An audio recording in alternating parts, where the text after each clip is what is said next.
সমস্ত বকেয়া অর্থ প্রদানের দাবিতে ঠিকাদার কল্যাণ সমিতি অর্থাৎ the contractor welfare association PHE Alipore ও চেতলা ডিভিশনের উদ্যোগে 6 নভেম্বর পিএইচইডি ডিভিশন অফিস 45 নম্বর গণেশচন্দ্র এভিনিউতে শান্তিপূর্ণ প্রতিবাদ সমাবেশের আয়োজন করা হয়, যেখানে প্রায় 500-র কাছাকাছি ঠিকাদার সদস্যরা উপস্থিত ছিল। জল জীবন মিশন সহ লোকসভা নির্বাচন 2024, গঙ্গাসাগর মেলা, বাৎসরিক মেইনটেন্স সহ সমস্ত কাজ বা প্রকল্পের বকেয়া অর্থ মেটানোর দাবিতে এই প্রতিবাদ সমাবেশের আয়োজন বলে জানালেন আলিপুর ডিভিশনের জয়েন্ট সেক্রেটারি গৌতম মুখার্জি।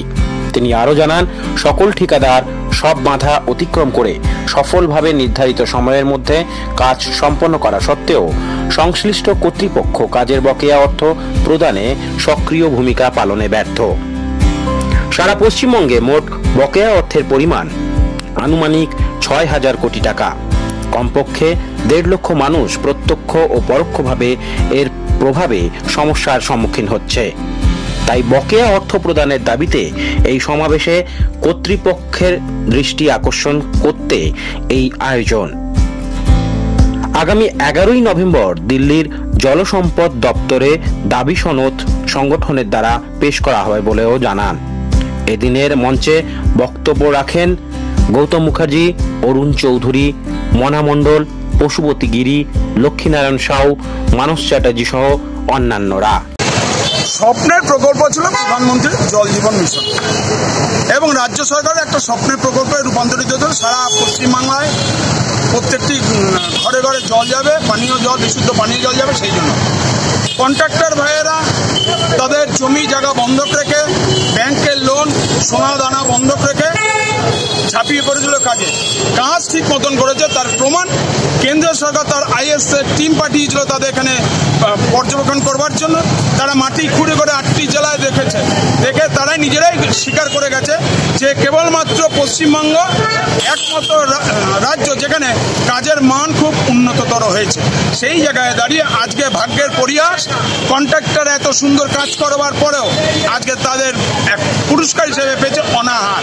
আমরা 2জন কর্মীকে আমরা হারিয়েছি অলরেডি, বিনা চিকিৎসায় তারা মারা গেছে। এবার আমাদের দাবি, আমরা কোনো ভিক্ষা চাইছি না, কারো কাছে দয়া চাইছি না, আমরা চাইছি আমাদের দাবি, আমরা কাজ করেছি, হকের টাকা আমাদের দিতে হবে। রাজ্য সরকার কিছু টাকা দিয়েছে, অস্বীকার করার কোনো জায়গা নেই, কিন্তু দুঃখের সঙ্গে জানাচ্ছি কেন্দ্রীয় সরকার গত 2024-এর আগস্ট মাসে লাস্ট কিস্তির টাকা দিয়ে তারপর থেকে কোনো টাকা দেয়নি। আমরা রাজ্য বুঝি না, কেন্দ্র বুঝি না, টাকা আনার দায়িত্ব রাজ্য সরকার। এখানে আমরা ওয়ার্ক অর্ডারটা পেয়েছি এক্সিকিউটিভ ইঞ্জিনিয়ারের, সেই জন্য আমরা এক্সিকিউটিভের কাছে আমাদের দাবি, আমাদেরকে আর আন্দোলন যাতে বেশি না করতে হয় সেই দিকে আমাদের বাধ্য করবেন না। আজকে প্রথম আমরা পথে নামলাম, এরপরে কিন্তু পরিষ্কার জেকেবি আছে, রাজ্যপালের ঘরে, তারপরে ধর্মতলার গান্ধী মূর্তির পদদেশ আছে। আমাদের যাতে অত দূর না যেতে হয় সেই জন্য আমরা দাবি জানাচ্ছি। আমরা আপনাদের মাধ্যমে আমরা মাননীয় মুখ্যমন্ত্রীর কাছে আমাদের আবেদন, আপনি একমাত্র ব্যক্তি যে কিনা পশ্চিমবাংলায় প্রায় পরোক্ষ এবং মানে প্রত্যক্ষভাবে প্রায় 1.5 লক্ষ পরিবার এই রুটির সঙ্গে যুক্ত। এই 1.5 লক্ষ পরিবারকে বাঁচাতে পারে একমাত্র পশ্চিমবাংলার মুখ্যমন্ত্রী। উনি যদি দায়িত্ব নিয়ে এগিয়েছেন তাহলে আমরা টাকা পাবো, এটা আমরা বুঝে গেছি। কারণ মন্ত্রী থেকে শুরু করে আধিকারিক থেকে সবাই আমাদের বলে যে আজ আসছে, কাল আসছে, পরশু আসছে, টাকা আসছে বলছে, কিন্তু টাকা আর কোনো দেখা নেই। আপনাদের মূলত ক্ষোভটা কি কেন্দ্রীয় সরকারের বিরুদ্ধে? দেখুন, কেন্দ্র রাজ্য বুঝি না, টাকা চাই, আমরা কাজ করছি, হকের টাকা আমাদের দিতে হবে। আমাদের চুরির টাকা নয়, দয়ার টাকা নয়, ভিক্ষার টাকা নয়, আমাদের দাবি, আমরা কাজ করেছি, আমাদের পাওনা গন্ডা বুঝি। কত মানুষ এতে এফেক্টেড? দেখুন, 1.5 লক্ষ পরিবার পশ্চিমবাংলা জুড়ে প্রায় এখন অব্দি 6,000 কোটি টাকা।